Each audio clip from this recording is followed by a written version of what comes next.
You got pretty much a joke about everything, which is one reason you're got popular. A lot of material to work with. Your Senate colleagues like you, media likes you, That's a lot nice. of voters like you, because you're a happy-go-lucky guy. And I'm wondering where that comes from. Well, my dad owned a bar. And if you own a bar, the goal is to get people to come into the bar and stay as long as they can and drink. And the more they like you, the longer they'll drink. But my dad was a really outgoing person. We owned a bar, a restaurant, and a liquor store. So we're in the service industry. Service industry people have to have the attitude the customer is pretty much always right. But you got to be tough, because if you don't watch it, somebody will take your business over. So I think my sense of humor comes from my dad. Was he a quipster the way you are? Yeah, I mean, it wasn't, I don't get up and tell, 14 jokes like Kenny Youngerman, but it's situational humor. My dad was very clever. And again, a bar owner, a restaurateur, I mean, these are the people who interact with the public, and if you don't make it a fun experience, people don't come back. So this was your personality when you were a teenager? What we Pretty see much, today? yeah. I was the guy that was, talking when I shouldn't be talking. But at the end of the day, I think your personality does come from the people around you, your parents. And I grew up in a very gregarious environment. We owned 1 or 2 bars in the town. It was a small mill town where you had the cotton mill, and everybody worked pretty much in the cotton mill. Clemson University was right down the road, so it was kind of an interesting place. But, when they would change shifts at 3 o'clock, they'd come in and drink. People are still getting to know you, so I want to talk about some of the bigger moments in your life, at least as I understand them, and just have you talk about how they were for you emotionally, and as someone going through that phase of your life. Obviously, the biggest thing to start with is your parents dying when you were 21 or so, just a few months apart, just a little over a year apart. Mm-hmm. Just first talk about your mother who died of Hodgkin's disease. What was that like? How long was she sick for? Diagnosed in the fall of '75, died in June of '76. So when she was diagnosed, how did she tell you and your sister? Well, I remember I was back home from, neither one of my parents finished high school, so I'm at the University of South Carolina. 1975, I convinced myself I wouldn't get kicked out of school. I went in 1973 as a freshman to college. I remember when my parents dropped me off, my sister was holding my leg. It was the longest night of my life. We're a close family. The first thing about me, I was unconditionally loved. My parents were older. My dad was in his late 40s when I was born, in his mid-50s when my sister was born. So they focused on me. I was an only child for a while. But I remember watching the liquor store. He had taken my mom to the doctor. She had been sick and nothing was happening, and we finally changed doctors. And he pulled up, just really disheveled, and he came in and he was just crying, and he said, "Your mom's not going to make it." And I think they told him that she was in the last stage of Hodgkin's, stage 4. And how did the family spend then the rest of her time? Well, she was a fighter. I guess what I get from my mom is a determination. She was quiet. She was social enough, but she was very quiet, dedicated to the family. Every year she'd set some money aside each month for Christmas. She'd open up a little savings account, and every month she'd put some money in there to make sure we'd have a good Christmas. She doted on us. She was very, very attentive mother. And she fought, man, I tell you, she wanted to live so bad. She got sick, like I say, sometime in the fall of '75, and going through chemotherapy. And when you got a family member who's in a bad way, you want to will them well. I mean, you don't want to give up. God knows she didn't want to give up.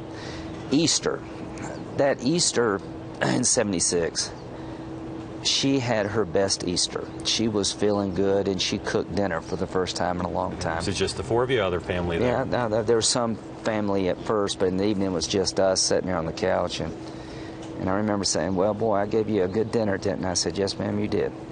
And so we thought maybe we're going to be the 1% here. And by June, she was gone. What were her final days like? Did you spend time with her? They were tough. Yeah. My dad was in one hospital. He had some prostate problems, and she was in another. And if it wasn't for family, I mean, what do people do without family? I had an aunt and uncle, and my sister's, 12 years old. So I'm going back and forth from one hospital to the other. But I had aunt and uncles in both hospitals. I mean, I was just so lucky. I just think that what do people do without family? Were you taking off school at that point, or still trying to do your studies? This was in June, so it was in between. They wanted me to graduate so badly. She would have no part of me dropping out of school. I wanted to, just come home and help. Absolutely no go. And I just remember just the pain she was going through. And I remember just saying, "Mom, it's okay. It's okay." So she passed. In that intervening period of months, after she had passed and your father was still alive, what was that like for the three of you to try it was together? He's 67 and she was 52, so you always thought Mom would outlive him. Yeah. Well, life's just not that way. I've learned life is fragile and you can't take a whole lot for granted. So I'm going back to school. I try to get in law school. I don't make it. I've got an Air Force ROTC commitment. I'm thinking about getting the out of the Air Force. And I said, no, we'll work with you. So I went to graduate school for a year, and I'd come home every weekend. They were intent. My dad was, he came down when I got commissioned with my sister to put my lieutenant bars on when I graduated. But I started graduate school in the fall, trying to, get my grades up, my LSAT numbers up so I can get in law school. And early in September, he died. And how did he do without her? It was terrible. But, he had 2 kids. He said, don't be an old man with young kids. And, he understood what was going to happen, and it's tough. 3 Amigos. Yeah, absolutely. In the Senate for a number of years. You, John McCain, who of course still serves with you, and Joe Lieberman, who was there. Talk about the start. How did the 3 Amigos, how were they born? Well, of pain. They were born of pain. So John McCain, sort of a Republican maverick. Joe Lieberman had been the vice presidential nominee of the Democratic Party, lost the election by 500 votes in Florida. So along comes Iraq. The thing about Joe Lieberman, and I think any politician can learn from, is he didn't want the job too much. He was progressive by any reasonable definition, but when it came to radical Islam and the war, he understood that we had to get Iraq right.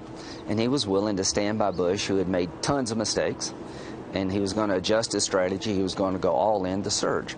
And Joe wouldn't give an inch. He stood by the president. He was I think, the only Democratic vote to keep us from pulling the plug. Right. And that bond. See, John, he'd been a contrarian in his own party. Joe Lieberman became sort of the outcast, I guess, on national security. And I was John's wingman in 2000 and 2008. And it just from that bond of where people wanted not to lose a war that we thought we couldn't afford to lose, and it came from there. Yeah. So what are the activities of the 3 Amigos? Mostly me going around saying what they meant to say. No, we went everywhere together. We busted our butt to go to Iraq to try to find out what's working and what's not. The one thing I can tell any senator, travel. If you care about national security, there's no substitute for being on the ground. I've been to Afghanistan about 22 or 23 times, 14 or 15 in Iraq. Would go a lot, and you could see it get worse and you could see it get better. So the 3 Amigos basically were a traveling roadshow. We were going all over the region to try to find out what was working and what was not. Has Senator McCain been giving you a lot of advice about how to run for president, which he has done? He is. One, he's glad I'm running. He will help me wherever he can and when he can. I got to become Lindsey Graham. I got to establish myself, but John will be there. But I mean in terms of private advice. Yeah, basically just because he watches a lot of political television. Oh, totally. He watches you. So what he calls? What does he say? You got to show up. Got to show up. Got to show up. Got to show up. Don't let all the garbage bother you. They're going to throw everything at you and everybody else that runs. Just stay on your game. Focus on your message. Commander-in-Chief, ready to go on day one. And do weddings, funerals, bar mitzvahs, anything you can in Iowa and New Hampshire. There are a lot of bar mitzvahs in Iowa, by the way. Well, whatever they are, I'm going to own that vote. So, that's the key to Iowa, by the way, the Jewish vote. It is. Very few people know this. But you've unlocked the secret. I have, yeah. You are doing something now you've never done, run for president. Yeah. Is it making you more of a happy warrior, or is it starting to grind you down? No, I'm actually enjoying it, but, it's different when it's your name. It's sitting there with John, and, it is so much different when it's your name. But I think I've got a piece about why I'm running and who I am and what I have to offer, and I really feel like I'd be a good president. I'm dying to have the chance to be a commander-in-chief worthy of the sacrifice of the 1%. We'd take the fight to radical Islam, but we'd do more than that. We'd build up others. We'd be involved in the world. Building a small schoolhouse in a remote region in Afghanistan to educate a young girl will do more to hurt the Taliban than any military engagement.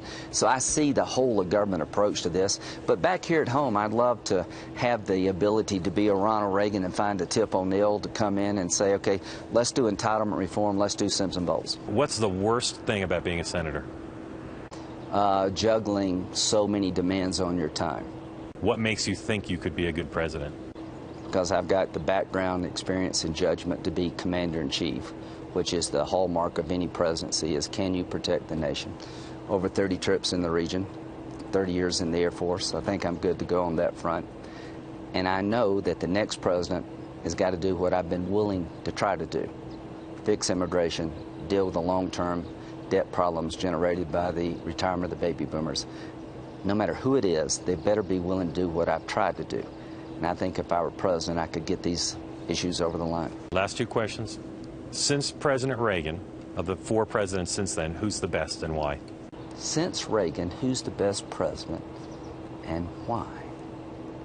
Well, we'll take Obama off the list. Thought you might. Yeah. Best overall president. Well, since I'm a national security guy, I would say this. It'll probably surprise people. I think W had the right view toward the enemy. Execution, not so good. But I think he understood what we were in for after 9/11. So 43 is the answer. 43. Last question. If you were elected president, would you be the funniest president ever? Given the field, yes. That's a group of people in which you considered you could be the top. No, I don't know. I did. Taft was a laugh Will riot. McCain said that Grover Cleveland was funny. I don't know. I never met the guy. Yeah. But, He used to kill on Jon Stewart. Did he? What? That's what I heard. Bottom line is, I think his sense of humor served Ronald Reagan well. I have a sense of humor, but the purpose of humor is not only to enjoy your own life, to have other people enjoy being around you, but also to make a point on occasion. So yes, I think being able to laugh at yourself is a prerequisite to be president or senator or anything else, but not to take yourself too seriously. I've checked that block. Senator, thank you. Thank you. Appreciate it. You're nice to share.